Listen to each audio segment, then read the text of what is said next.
Another day, another square body, guys. Washington State. This truck has some of the rarest options you will find on a square body. Alvin's just getting the dust and dirt off of it from transport. When I say rare options, I bet you I stump a few of you guys on this one. I can almost guarantee it.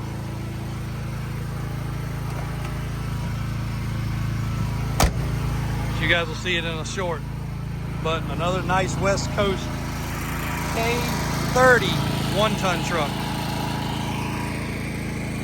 All right, so I re-edited the video to put this in the first part of the video. Start off always on a positive note. My guys always ask me, you want the bad news or the good news?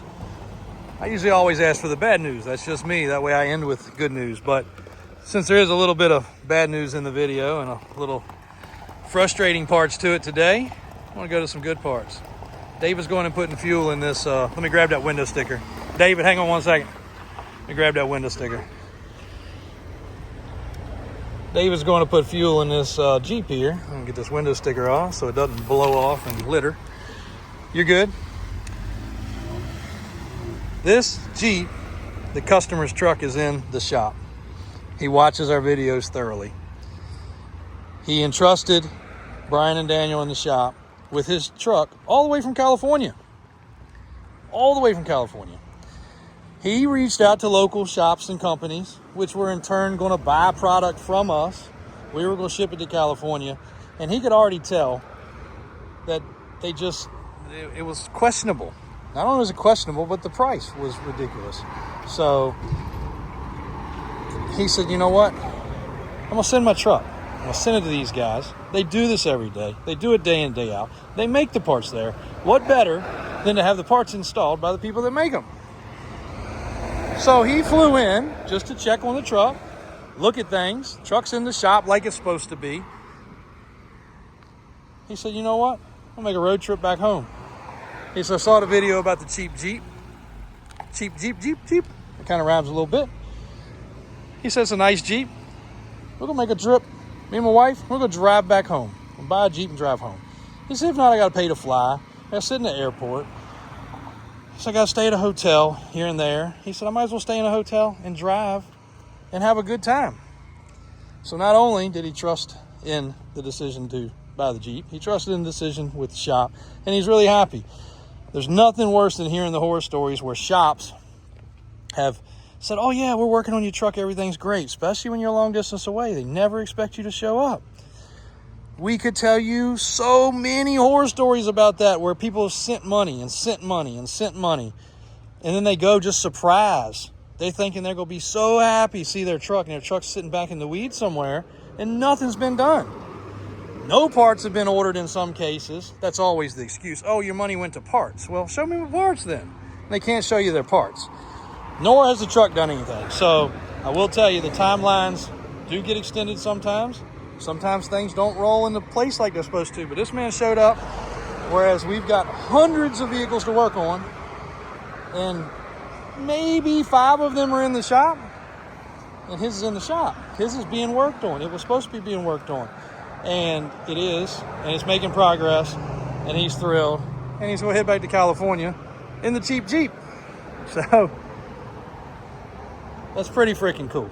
It just, I love what we're able to do around here. I love that we're able to accommodate, sign. Lunchtime. Next part of the sign's getting done. But I just love we are able to accommodate everybody and work in unison. Don't get me wrong. There are some problems. Things do come up. Things don't ship on time.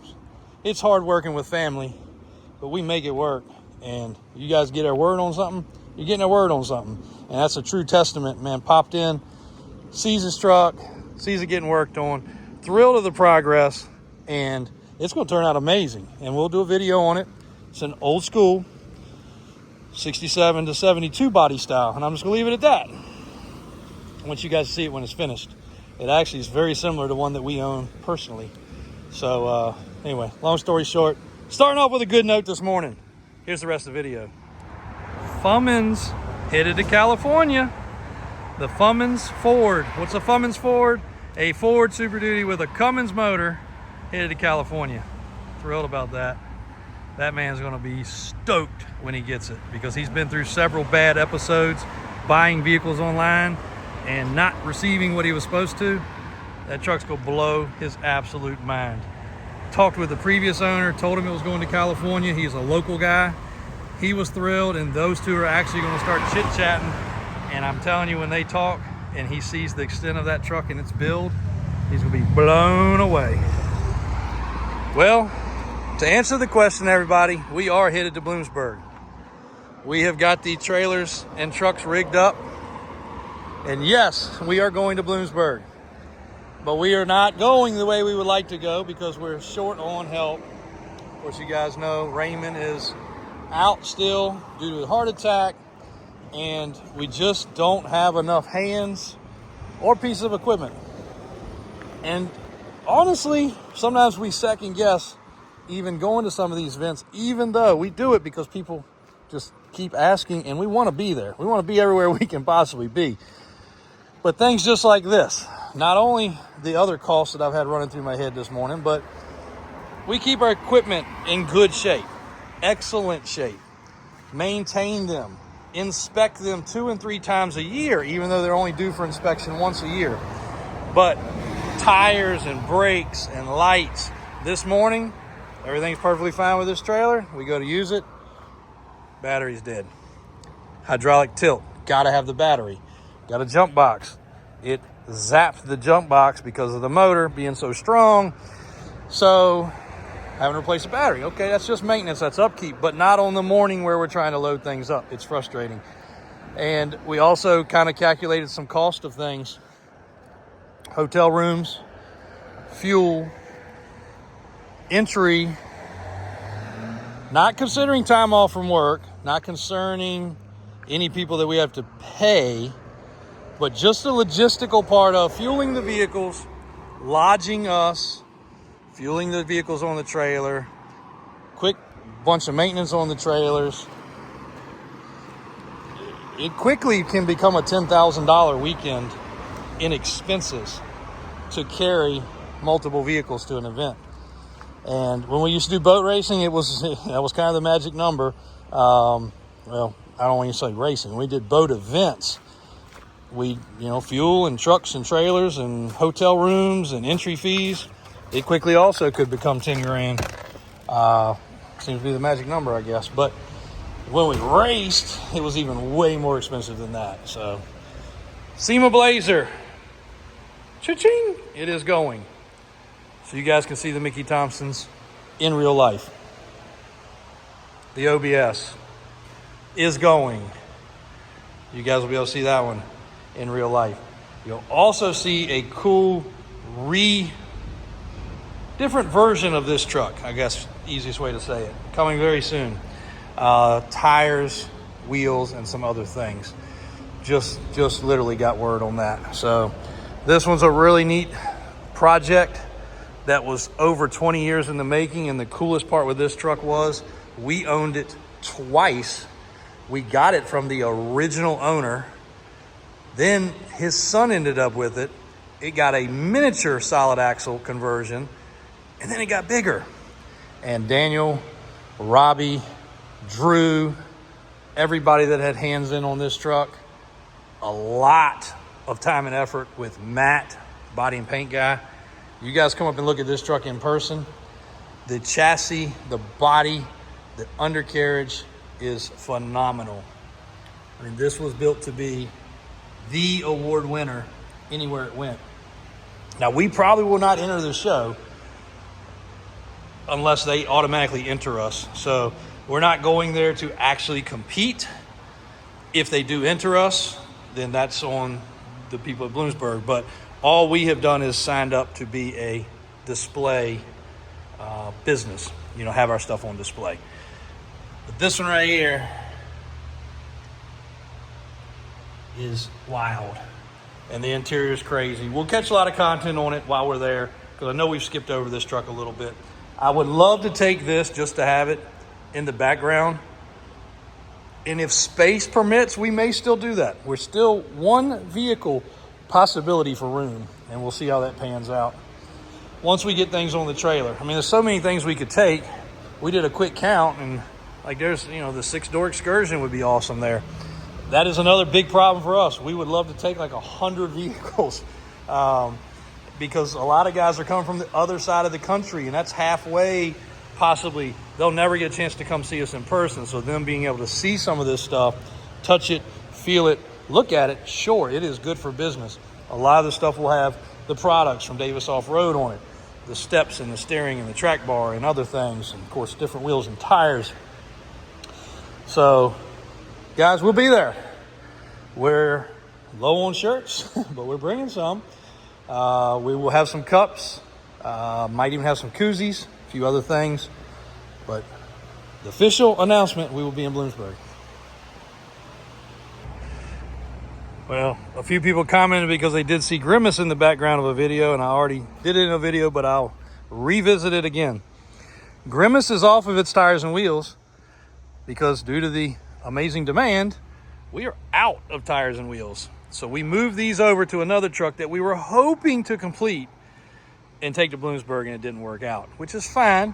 No need to rush a project that's been in the works for well over 5 years. So maybe even longer than that. I'm not sure how long the previous owner worked on it, but I'm pretty sure I'm guessing about right. So the tires and wheels came off Grimace and went to that. The other thing that we may forget to mention, you guys will see a red Suburban that we are basically, I guess, debuting for a customer that now has the trifecta of red, white, and blue, crew cab, long bed, square body, Blazer, and then this red Suburban. There's no tire and wheel options for that truck. So Daniel actually sacrificed a set of his weld wheels that are super rare. You guys will see them. We've never seen another set of them, but they were extremely rare set of weld wheels and a set of used Mickey Thompson tires that he had available. So actually, to get the truck done for the customer, we were putting those on there. And we'll have a lot of different customers at the event, and we'll have some new people we'll meet, and we look forward to it. Guys, come up, introduce yourself, feel free to look at the trucks.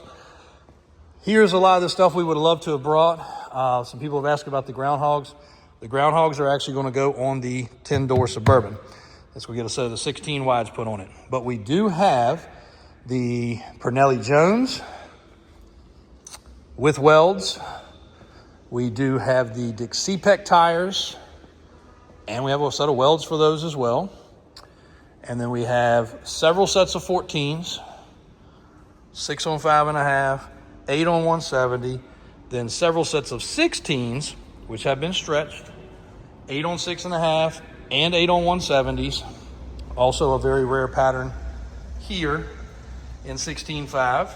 You guys can comment, but as far as we know, we've never seen another set of 16.5s in this actual design.